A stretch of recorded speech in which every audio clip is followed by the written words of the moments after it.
ஓம் முருகா போற்றி. ஓம் சரவண பவ. என் அன்பு குழந்தையே, இந்த உலகமானது எப்படி வேண்டுமானாலும் மாறலாம். மனிதனாகனவன் எப்படி வேண்டுமானாலும் மாறலாம். எந்த நொடி வேண்டுமானாலும் மாறலாம். உங்கள் மீது நீங்கள் நம்பிக்கை வையுங்கள். வாழ்க்கை எந்த நொடியிலும் மாறும். மனிதர்களிடம் நீங்கள் கவனமாக இருங்கள். எப்போது மாறுவார்கள் என்று யாருக்கும் தெரியாது. நம்மை நாமே பெரிதாக எண்ணிக்கொண்டு அகந்தை கொள்வது கூடாது. சாதாரணமானவர்களாக நம்மை கருதும் போதுதான் நம்மிடம் கருணையும் பணிவும் நல்ல சிந்தனையும் வெளிப்படத் தொடங்கும். எல்லா ஆற்றல்களும் மனிதனுக்கு இயல்பிலேயே இருக்கின்றன. ஆன்மீகத்தின் உதவியால் தடைகளை போக்கி நாம் நிறைநிலையை அடைய வேண்டும். ஆன்மீகத்தின் உதவியால் தீயவர்கள் கூட மகானாக முடியும். இந்த உலகம் இறைவனுக்கு சொந்தமானது. உலக பொருட்களில் எல்லாம் அவரே இருக்கின்றார். இந்த கோணத்தில் பார்க்க தொடங்கிவிட்டால் நம் மனம் உயர்வு பெறும். இங்கொன்றும் அங்கொன்றுமாக நுனிப்புள் மேய்வது போல ஒருபோதும் மேயக்கூடாது. வெற்றி பெறவும் முடியாது நம்மால். எல்லாவற்றையுமே முழுமையாக ஆராய்ந்து அதிலேயே ஈடுபட வேண்டும். கன நேரம் இன்பமாக ஏதோ ஒன்று கிடைக்கலாம். ஆனால் அத்துடன் எல்லாம் முடிந்துவிடும். நம்முடைய இன்பமானது தொடர்ந்து நிலைத்து இருக்கும்படி செய்ய வேண்டும். ஒவ்வொரு நேர்மையான செயலும் அதற்குரிய வெகுமதி தர காத்து கொண்டிருக்கிறது. உணர்ச்சி வசப்பட்டால் முடிவெடுக்க முடியாமல் தடுமாற நேரிடும். உணர்ச்சி வசப்பட்டால் எல்லாமே ஒரு நொடியிலே மாறிவிடும். அதனால் எது செய்தாலும் பொறுமையாக நிதானமாக யோசித்து செய்யுங்கள். கடந்ததை பற்றி வருந்தவோ வருவது பற்றி கற்பனை செய்யவோ வேண்டாம். முயற்சிக்குரிய பலன் ஒருவனுக்கு நிச்சயம் கிடைத்தே தீரும். எதை கண்டுமே நீங்கள் எரிச்சல் படாதீர்கள். எல்லாவற்றையுமே நீங்கள் ஒரு அனுபவ பாடமாக எடுத்துக்கொள்ளுங்கள்.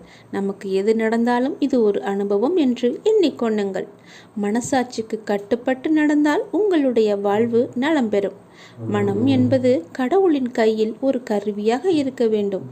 கடவுள் விரும்பும் வழிபாடு உழைப்பு ஒன்றுதான். அவருடைய விருப்பத்தை நாம் பூர்த்தி செய்ய வேண்டும்.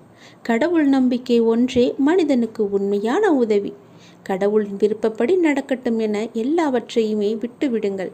உங்கள் தலைகளில் நீங்கள் பாரத்தை ஏற்றுக்கொள்ளாதீர்கள். உங்களுக்கு இன்று நடப்பது எல்லாமே அவருடைய விருப்பப்படிதான் நடக்கின்றது. அவர் விரும்பாமல் எதுவும் உங்களுக்கு நடக்காது. அதனால் அவர் விருப்பப்படி வருவதை அவருடைய போக்கிலேயே விட்டுவிடுங்கள். கடவுளிடம் எல்லாம் நன்றாக இருக்க வேண்டும் என்று பிரார்த்தனை செய்யுங்கள். எல்லாம் உங்கள் இஷ்டப்படியே நடக்கட்டும் என்று அவரிடம் விட்டுவிடுங்கள். நீங்கள் எது செய்தாலும் எனக்கு நன்மையாக மட்டும்தான் இருக்கும் என்று அவர் மீது நீங்கள் நம்பிக்கை கொள்ளுங்கள். மற்ற எல்லாவற்றையும் அவரே பார்த்து கொள்வார். நீங்கள் பயமின்றி நிம்மதியாக கவலைப்படாமல் சந்தோஷமாகவே இருக்கலாம். உனக்கு உள்ள பிரச்சனைகளை பற்றி எனக்கு தெரியாது என்று நினைத்து கொண்டிருக்கிறாய். உன்னுடைய பிரச்சனை என்ன, எப்படி வந்தது, எதனால் வந்தது என எல்லாமே எனக்கு தெரியும். உன் பிரச்சனைகளை நினைத்து நினைத்து உன் வாழ்நாளில் இருக்கும் நிம்மதியை இழந்து நீ தவித்து கொண்டிருக்கிறாய். உன் மனதை ரணப்படுத்தி கொண்டு எரிச்சல் பட்டு வாழ்க்கையையே ரணமாக்கி வைத்திருக்கிறாய். அதை எப்படி சரி செய்வது என்று தெரியாமல் இருண்ட காட்டில் நுழைந்தது போல திக்கிட்டு இருக்கிறாய். இதனால் வாழும் வாழ்க்கையே உனக்கு நரகமாக தோன்றுகிறது. ஒரு விஷயம் உனக்கு பிடிக்கவில்லை என்றால் அதை நீ விட்டுவிடு. விரும்பாமல் ஏற்றுக்கொள்வது சரியல்ல. உனக்கு நீயே செய்யும் தீமை. உனக்கு நீயே வேஷம் போடுகிறாய் என்ற அர்த்தம்.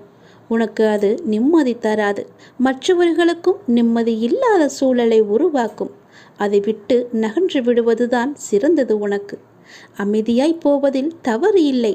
ஆனால் அந்த அமைதியை ஏற்க முடியாமல் சில பேர் இருப்பார்கள். காரணம், உன்னிடம் பேசி பழகிவிட்டார்கள். அவர்களுக்கு அது ஏற்றுக்கொள்ளக்கூடியதாக இருக்காது.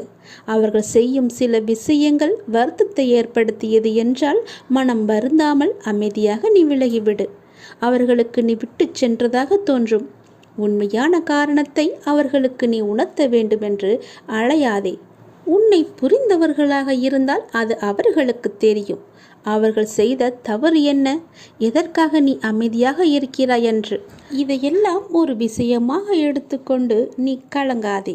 அதை மற்றவர்களிடம் கோபமாய் வெளிப்படுத்துகிறாய். அப்படி அவர்கள் என்ன செய்தார்கள்? கோபத்தையும் எரிச்சலையும் விடு. உன்னை காயப்படுத்தினது நியாயமில்லைதான். அதற்காக அந்த கோபத்தை மற்றவர்களிடம் காண்பிப்பது மிகவும் தவறு. நிம்மதியுடனும் சந்தோஷத்துடனும் வாழ அதற்கான எல்லா முயற்சியிலும் உன்னை நான் ஈடுபடுத்தி செய்ய வைப்பேன். நானே துணை நின்று உன்னை காப்பேன். நீங்கள் வாழ பிறந்திருக்கிறீர்கள். வாழ்வை அனுபவித்து வாழ வேண்டும். அதற்கு தடையாக உள்ள கஷ்டங்களையும் பிரச்சனைகளையும் வேறு விதமான சூழல்களையும் நீக்கி எல்லாவற்றிலும் சம்பூரணமாக வாழ வேண்டும் என்பதே இந்த அப்பாவின் விருப்பம். அப்பாவின் விருப்பம் உங்கள் வாழ்க்கையில் நடைமுறைக்கு வர வேண்டும் என்றால் அப்பா உங்கள் மனதில் இருக்க வேண்டும். அப்பா என் மனதில் இருப்பதை எப்படி அறிந்து கொள்வது என நீ கேட்கலாம். எந்த மனதில் அமைதியும் சாந்தமும் நிலவுகிறதோ, எந்த மனம் எப்போதும் அன்பினால் நெகிழ்கிறதோ, எந்த மனம் எப்பொழுதும் பொறுமை காக்கின்றதோ, எந்த மனம் அனைத்தையும் சகித்து கொண்டு போகிறதோ அந்த மனதில்தான் அப்பா முழுமையாக இருக்கிறார். சில நேரங்களில் கஷ்டம் கலங்கச் செய்யும், வேதனை திகைக்க வைக்கும், பிரச்சனைகள் மூழ்கடிப்பது போல தெரியும். ஆனால் திகைக்கக்கூடாது. எதையும் முன்ஜென்மத்து வினை என எடுத்துக்கொண்டு இனி வரும் நாட்களில் நாம் நன்றாக இருப்பதற்காக இந்த நிலையை அப்பா தருகிறார் என ஏற்றுக்கொள்ள வேண்டும். மனநிலை மற்றும் மாறுதல்களுக்கு மௌன சாட்சியாக இருப்பவன் இறைவன். அப்பா எனக்கு எதையும் செய்யவில்லை என கதறி அழுத நாட்கள் உண்டு. அழுத நாட்கள் எல்லாமே முடிந்து போகும். ஆனந்தமான காலம் உங்களுக்காக காத்திருக்கிறது. மரம் இலைகளை உதிர்க்க ஆரம்பித்து மொட்டையாகி நின்றால் மரம் பட்டுவிட்டது என நாம் கதறுவது கிடையாதே. இது இலையுதிர்காலம், இனி வசந்த காலம் வரும் என்பதை நினைத்து நாம் காத்திருப்போம் இல்லையா? அப்படியேதான் உங்களுடைய வாழ்க்கையும். இந்த துன்ப நாட்கள் எல்லாமே முடிவுக்கு வரும். முடிவுக்கு வந்து உங்களுக்கு இன்பம் சேரப்போகிறது. அன்றைக்கு நீங்கள் தகுதியாக இருப்பதற்கு இந்த கஷ்டம் என்ற பயிற்சி உங்களுக்கு அளிக்கப்படுகிறது. அப்பா எப்படி முழுமையானவரோ அப்படியே நீங்கள் முழுமையான தன்மை உடையவர்கள். அவரே முழுமையை நோக்கி உங்களை அழைத்து செல்வார். எதை பற்றியுமே நீ கவலைப்படாதே. உன்னோடு நான் எப்போதுமே இருப்பேன். உன் பிரச்சனைகளை நான் தீர்த்து வைக்கிறேன். எதை பற்றியுமே நீ கவலைப்பட்டு கொண்டே உன்னுடைய வாழ்வை நீ இழந்து விடாதே. உனக்கு துணையாக நான் இருக்கிறேன். உன்னுடைய வாழ்க்கையை நீ சந்தோஷமாகவே வா. உனக்கு நிறையவே பிரச்சனை இருக்கிறது. எதை சொல்லி எங்கே போய் அழுவது என்று தெரியாமல் நீ தினமும் புலம்பி தவித்து கொண்டிருக்கிறாய். எனக்கென்று யாருமே இல்லையே, நீங்களும் இருக்க மாட்டீர்களா அப்பா என்று என்னிடமே நீ கேட்கிறாய். உனக்கு யார் இல்லை? எல்லோருமே இருக்கிறார்களே. நீதான் அவர்களை புரிந்து கொள்ளவில்லை. யார் என்று சொல்கிறேன் தெரியுமா? அந்த கடவுளை தான் சொல்கிறேன். உனக்காக அம்மாவாக அந்த அம்மன் இருக்கிறார். அப்பாவாக அப்பன் ஈசன் இருக்கிறார். குருவாக நானும் இருக்கிறேன். உனக்காக எல்லோருமே இருக்கும்போது, உனக்காக அந்த கடவுள்களே இருக்கும்போது நீ ஏன் எனக்கு யாருமே இல்லை என்று சொல்கிறாய்? உன் கவலையை போக்க அந்த படைத்த இறைவன் எங்களுக்கு தெரியாதா? உன் பிரச்சனை என்ன என்பது எங்களுக்கு தெரியாதா? உன் பிரச்சனையை கேட்பதற்கு எவரும் இல்லை என்று நீ கவலைப்படாதே. உங்களுக்காக உனக்காக நாங்கள் எல்லோருமே இருக்கிறோம். எந்த பிரச்சனையாக இருந்தாலும் சரி, எங்களிடம் சொல். உடனே நாங்கள் தீர்வு கொடுக்கிறோம். உனக்காக, என்னுடைய குழந்தைகளுக்காக நாங்கள் எது வேண்டுமானாலும் செய்வோம். உன்னை படைத்தது யார் என்று நினைக்கிறாய்? உன்னை படைத்தது நாங்கள்தான். எங்களுக்கு தெரியாதா? நீ எங்கு, எப்போது, எப்படி பிறக்க வேண்டும், யார் வயிற்றில் பிறக்க வேண்டும், யார் உனக்கு அப்பாவாகவும் அம்மாவாகவும் இருக்க வேண்டும் என்று எங்களுக்கு தெரிந்துதான் நான் உன்னை படைத்தேன். நாங்கள் உங்களுக்கு செய்வது எல்லாமே நன்மையாகத்தான் இருக்கும். அதனால்தான் இவர்களுக்கு உன்னை பிள்ளையாக படைத்தேன். இப்போது நடந்தது, இதற்கு முன்பு நடந்தது, இனிமேல் நடக்கப் போவது எல்லாமே எங்களுக்கு தெரிந்துதான் நடக்கிறது என்பதை நீ ஏன் மறந்துவிட்டாய்? உன்னுடைய கவலைகளை பற்றி எங்களுக்கு தெரியாதா? உன்னுடைய பிரச்சனைகள் எல்லாமே தீரும் நேரத்தை நீ நெருங்கிவிட்டாய். நீ இதுவரை அனுபவித்தது பூர்வ ஜென்ம முந்தைய ஜென்ம கர்மாவின் பலன்தான். மிச்சம் இருந்தது, அது இப்போது முழுவதுமாகவே தீர்ந்துவிட்டது. இன்னும் நான் உனக்கு நிறையவே கொடுக்கப் போகிறோம். அதை பெறுவதற்கு நீ தயாராக இரு. என்ன கஷ்டத்தை கொடுக்கப் போகிறீர்களா என்றுதானே நீ கேட்கிறாய்? அவ்வளவு சோதனைகளை நீ தாங்கி இருக்கிறாய். அவ்வளவு பிரச்சனைகளை நீ பார்த்து இருக்கிறாய். கவலைப்படாதே. இனி வருவது உனக்கு பிரச்சனை அல்ல, உனக்கு கவலையும் அல்ல. உனக்கு சந்தோஷம்தான். உன்னுடைய பிரச்சனைகள் எல்லாமே முடிந்து விட்டது. அதற்கு தீர்வும் நீ கண்டுவிட்டாய். இனி நடக்கப் போவது எல்லாமே உனக்கு ஜெயமாகவே இருக்கும், சந்தோஷமாகவே இருக்கும். நீ கேட்டது அனைத்துமே உங்களுக்கு கிடைக்கும். நீ எதிர்பார்த்தபடியே உன்னுடைய வாழ்க்கை நிச்சயமாகவே அமையும். என் வார்த்தையை நம்பு. உன்னை நான் படைத்தேன். என்னுடைய இரு கரத்தை கொண்டு நான் உன்னை ஆசிர்வதிக்க வந்திருக்கிறேன். என் கரத்தை உடனே தொட்டு என் ஆசையை நீ பெற்றுக்கொள். எல்லையில்லாத மகிழ்ச்சி உன்னை தேடி வரப்போகிறது. உங்களின் உணர்வுகள், எண்ணங்கள், பேச்சுக்கள் எல்லாம் எத்தகைய நிகழ்வை சுற்றி விரும்பியோ வெறுத்தோ தீவிர வட்டமிடுகின்றதோ அதுவே நடக்கும் என்பதை நீங்கள் உணர்ந்து கொள்ளுங்கள். உங்களுடைய மனமானது எப்பொழுதும் மகிழ்ச்சியையும் சந்தோஷத்தையும் இனிமையை மட்டுமே நினைத்து வைத்துக் கொள்ளுங்கள். உங்கள் மனம் எப்பொழுதும் சந்தோஷத்திலேயே மூழ்கி இருக்கட்டும். அப்பொழுதுதான் உன்னை சுற்றி எப்பொழுதுமே மகிழ்ச்சி இருந்து கொண்டே இருக்கும். நிதானத்தை இழக்காத வரை வாழ்க்கையில் உனக்கு தோல்வி என்பதே இல்லை. இவ்வுலகில் உள்ள ஒவ்வொரு மனிதனுக்கும் தனித்தோர் ஆற்றல் இருக்கிறது. உனக்கும் அப்படித்தான். உனக்கென்று ஓர் ஆற்றல் இருக்கிறது. அதை வாழ்க்கையின் சரியான முன்னேற்ற பாதையில் பயன்படுத்தி நீ பயணித்தால் அது நல்ல விளைவை தருகின்ற நிலைக்கு உன்னை கொண்டு போய் சேர்க்கும். இது உண்மை. உன்னிடம் உள்ள ஆற்றலை நீ குறைத்து மதிப்பிடாதே. உன்னை நீயே தாழ்த்தி கொள்ளாதே. என்னால் இது முடியுமா என்ற சந்தேக கண் கொண்டு பார்க்காதே. எடுத்த எடுப்பிலேயே எதை கண்டும் அச்சம் கொள்ளாதே. உனக்கு வேண்டியதை பற்றி மட்டுமே தீவிர உணர்வோடு சிந்தித்துப்பார். பேசியும் விரும்பியும் இரு. நீ நினைத்தது விரைந்து நிறைவேற வேண்டுமானால் தோல்விக்கு அஞ்சி முடங்கி கிடப்பதோ மடங்கி கிடப்பதோ நல்ல வாழ்க்கையை தராது என்பதை நீ உணர்ந்து கொள். போட்டியில் தோற்றாலும் ஓட்ட பந்தயத்தில் ஓடுபவன்தான் வெளியில் நின்று விமர்சிப்பவனை விட மேலானவன். ஒரு வேலை செய்ய முடியாதவர்கள் அவர்களால் முடியாததை உங்களாலும் செய்ய முடியாது என்று சொல்வார்கள். அவர்களால் முடியாதது உங்களாலும் செய்ய முடியாது என்று எண்ணுவார்கள். அவற்றையெல்லாம் நீ காதில் வாங்காதே. நீ எப்பொழுதும் போல உன்னுடைய பயணம் எதுவோ, உன்னுடைய இலக்கு எதுவோ, உன்னுடைய ஆசை எதுவோ, இதில் போனால் உனக்கு மகிழ்ச்சி என்று கிடைக்கும் என்று தெரிந்தால் அதை நோக்கி நீ பயணப்பட்டு கொண்டே இரு. உன்னுடைய இலக்கை நோக்கி செல்வதில் விவேகத்துடனும் உத்வேகத்துடனும் தன்னம்பிக்கையுடனும் செல். கண்டிப்பாக உனக்கு இன்ப அதிர்ச்சி அந்த இடத்தில் காத்து கொண்டிருக்கிறது என்பதை நீ மறந்து விடாதே. நீ என்னுடைய முழு ஆசையையும் பெற்றுவிட்டாய். இனி உன்னுடைய வருங்காலம் மிக சிறப்பாகவே இருக்கப் போகிறது. இதை கேள், உனக்கே புரியும், நன்றாக புரியும். இதே போலவே செய்து வா. உனக்கான வாழ்க்கை நிச்சயமாகவே நல் வாழ்க்கையாக அமையும். இந்த பதிவை நீ கேட்டுக்கொண்டிருக்கும் போதே உன்னுடைய வீட்டில் பல்லியின் சத்தம் கேட்டால் நான் உன்னை ஆசிர்வதித்து விட்டேன் என்று அர்த்தம்.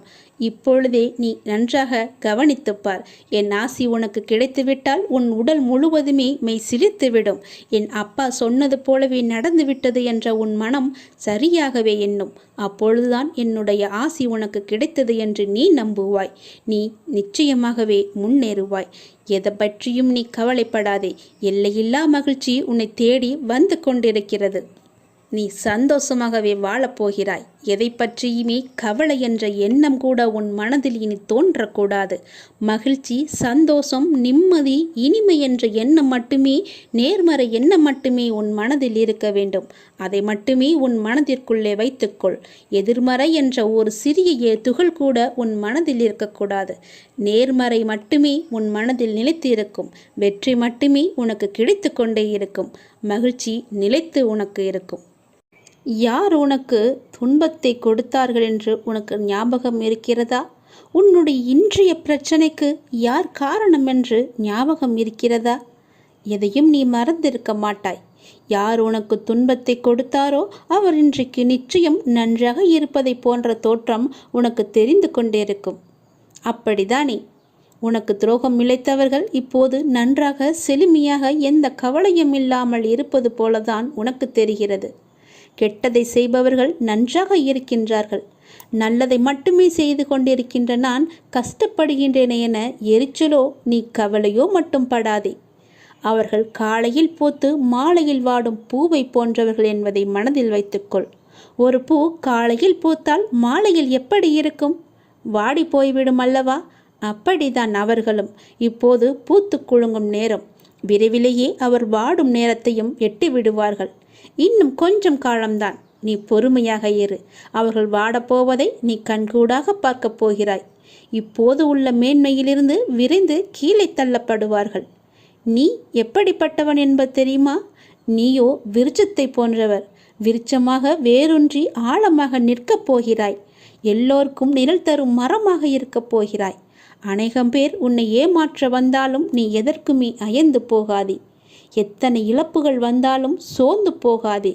நான் ஆழமாக வேர் விட்டிருக்கும் விருட்சம் என்று சொல்லிக்கொள். நான் ஆலமரம், என்னை யாரும் அசைத்து பார்க்க முடியாது என்று நெஞ்சை நிமிர்த்தி சொல்லிக்கொள். நீ மலர்கள் மட்டுமல்ல, கனிகளையும் தரப்போகிறாய். அதில் வருகின்ற நன்மை பலருக்கும் பயனாகவே இருக்கும். உன் நிழல் தேடி வரும்போது உன்னால் முடிந்த உதவிகளை அவர்களுக்கு செய். நாம் என்று கஷ்டப்படுவதைப் போலத்தான் நம் எதிரில் இருப்பவரும் ஒரு நாள் துன்பத்தை அனுபவிக்கப் போகிறார் என்பது உனக்கு தெரிந்துவிட்டால் நீ நிச்சயமாக அவர்கள் மீது கோபப்படவே மாட்டாய். அவர்களுக்காக நீயே பரிதாபப்படுவாய். வேண்டாமப்பா, அவர்களை விட்டுவிடு என்று நீயே உன் வாயால் சொல்லும் அளவுக்கு அவர்கள் நிலை பரிதாபமாக இருக்கப் போகிறது. இன்று நான், நாளை நீ என்று சொல்லிக் கொள்வாய். உனக்கு தவறு இழைத்தவரை பார்க்கும்போது இவரும் தண்டனைக்கு தயாராகிறார் என்பதை தெளிவாக தெரிந்து அவருக்காக நீ பரிதாபப்படு. இப்படி செய்யும்போது எத்தகைய சூழ்நிலையிலுமே நீ பாதிக்கப்பட மாட்டாய். உன் மனதில் குழப்பம் வராது. உன் மனதில் தெளிவு பிறக்கும். உன் மனதில் கவலையே இருக்காது. உன் மனதில் நிம்மதி இருக்கும். எதை பற்றியுமே நீ கவலைப்படாதே. ஏனெனில் அப்போது உன் மனதை படிக்கின்ற நான் நிச்சயம் பல வெகுமதிகளை அள்ளித்தரப்போகிறேன். நீ கவலைப்படாதே. நீ சந்தோஷமாகவே இருக்கப் போகிறாய். நிம்மதியாக வாழப்போகிறாய். எப்போதெல்லாம் எங்கெல்லாம் அநீதி தோன்றுகிறதோ அப்போதெல்லாம் அங்கெல்லாம் நான் அவதரிப்பேன். அநீதியை நான் அழிப்பேன். நான் என்று கூறுகிறாயே அர்ஜுனா, நான் என்பது எது? நான் தான் நீ, நீதான் நான். உன்னை இயக்குபவனும் நான் தான் என்பதை நீ தெரிந்து கொள். உனக்கு நடப்பது எல்லாமே என்னால் என்பதை தெரிந்து கொள். உனக்கு நடப்பது எல்லாமே உன்னுடைய நன்மைக்காக நான் செய்கிறேன் என்பதை தெரிந்து கொள். எந்த பொருளையும் தீயிலிட்டால் முதலில் அது கருப்பாக ஆகும். பிறகு இன்னும் அக்னியுடன் போட்டால் நீற்று போகும், சுத்த வெளுப்பாக ஆகிவிடும். அப்புறம் தீயில் போட்டால் அது மாறாது. அதுவே முடிவான நிலை. இப்படி நீற்று போனதே திருநீரு. நீரு பஸ்மம் எனப்படும். ஈஸ்வரன் மகா பஸ்மம். எல்லாம் அழிந்த பின்னும் இவற்றை அழித்துவிட்டு எஞ்சி நிற்கிற அழியாத சத்தியமான மகா பஸ்மம்தான் உதி. அவன் பஸ்மமாக நீற்று வெளுத்து போனதற்கு முந்திய மாறுதல்தான் கருப்பு. அதுதான் கரி. நிலக்கரிதான் இவ்வுலக ஐஸ்வர்யத்தில் இக்காலத்தில் முதலிடம் பெற்றிருக்கிறது தெரியுமா? எதுவும் தோன்றவும் இல்லை, இங்கு எதுவும் இயங்கவும் இல்லை, மறையவும் இல்லை. புற உலக மாயைகளை நீக்கினால் உனக்கு உள்ளது உள்ளதுபடியே இருக்கிறது. உங்கள் விவாதம் மௌனமாகவே இருக்கட்டும். மௌனத்தை விட சிறந்த விவாதம் ஏதுமே இருக்க முடியாது. அவரவர் விரும்பிய பதிலை அவரை பெற்றுக்கொள்ள உங்கள் மௌனமே ஆக சிறந்த விவாதமாக இருக்கட்டும். நீங்கள் அறிந்ததை கொண்டு கடவுளை வழிபடுங்கள். உனது உள்ளத்தில் இருந்து வழிபடுங்கள். வழிபாட்டிற்கு எந்த ஒரு விதிமுறையும் கிடையாது. உன் தாயை எவ்வாறு உனது தேவைக்கு நீ அழைப்பாயோ அதே அன்பும் அக்கறையுடனும் இயல்புடனுமே எனக்கு போதுமானது என்பதை தெரிந்து கொள்ளுங்கள். இந்த அப்பாவை அழைப்பதற்கு எந்த ஒரு சிறந்த வழிமுறை என்பதும் நான் வைத்து கொள்ளவில்லை. அன்பாக கூப்பிட்டால் போதும். நான் இருக்க பயம் என்று உன்னை தேடி நான் ஓடோடி வந்து விடுவேன். உன் மனதின் குழப்பத்தையும் உன் வாழ்வின் சரியான பாதைக்குமே நான் இவற்றையெல்லாம் தந்து கொண்டிருக்கிறேன். உன்னை முழு திருப்திப்படுத்தவே நான் இதையெல்லாம் சொல்லிக் கொண்டிருக்கிறேன். உன் மனம் சஞ்சலத்தில் இருக்கும்போது என்னுடைய உதியை எடுத்து பூசிக்கொண்டு இருந்து பார்.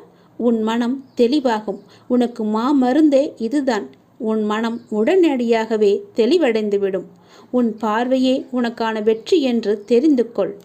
தன்னுடைய நிலை உணர்ந்து இன்ப துன்பங்களை சமநிலையில் எதிர்கொண்டு எதிர்பார்ப்பில்லாமல் வாழ்ந்து பாருங்கள். உங்கள் வாழ்வில் எதிர்பார்ப்பு இருந்தால் உங்கள் வாழ்க்கையே நிம்மதி இல்லாமல் போகிவிடும். இன்று இப்போது இந்த நொடிதான் நமக்கு உள்ளது என்று சந்தோஷமாக வாழுங்கள். எதிர்பார்ப்பு இன்றி வாழ்ந்து பாருங்கள். நிம்மதி நிலைத்து இருக்கும். இன்று உனக்கு நடப்பது எல்லாமே எது நடந்தாலும் அது கடவுளின் அனுமதியோடு மட்டும்தான் நடக்கிறது என்று பொருள் உணர்ந்து கொள். இதை நீங்கள் கண்டனம் செய்தால் கடவுளின் விருப்பத்தை, கடவுளின் பேரறிவை, கடவுளின் தீர்ப்பை நீங்கள் விமர்சிக்கின்றீர்கள் என்றுதானே அர்த்தம். அவ்வாறு செய்யலாமா? அதை நீங்கள் செய்யாதீர்கள். அவர் அனுமதித்ததை நீங்கள் பெற்றுக்கொள்ளுங்கள். எதுவாக இருந்தாலுமே இது கடவுளின் செயல் என்று நினைத்து சந்தோஷமாக இருங்கள். உங்களுக்கு அமைதி கிட்டும். நம் விருப்பமா உலகை இயக்குகிறது? இல்லையே. கடவுள் பொருள்களை முழுமையாக பார்க்கிறார். மனிதன் பொருள்களை ஒரு பகுதியாக பார்க்கிறான். மனிதன் கடந்த காலம் மற்றும் எதிர்காலத்தில் இருந்து பிரிந்து நிகழ்ச்சிகளை நிகழ்காலத்தில் மட்டுமே பார்த்து கொண்டிருக்கிறான். கடவுளுக்கோ முன் நடந்ததும் தெரியும், பின் நடக்கப் போவதும் தெரியும், இப்போது நடக்க இருப்பதும் தெரியும். அதனால்தான் கடவுள் ஒற்றுமையை காண்கிறார், மனிதன் வேற்றுமையை காண்கின்றான். கடவுள் பூரணமான நியாயத்தை காணும்போது அதே தருணத்தில் மனிதனோ அதை காண்பதே கிடையாது.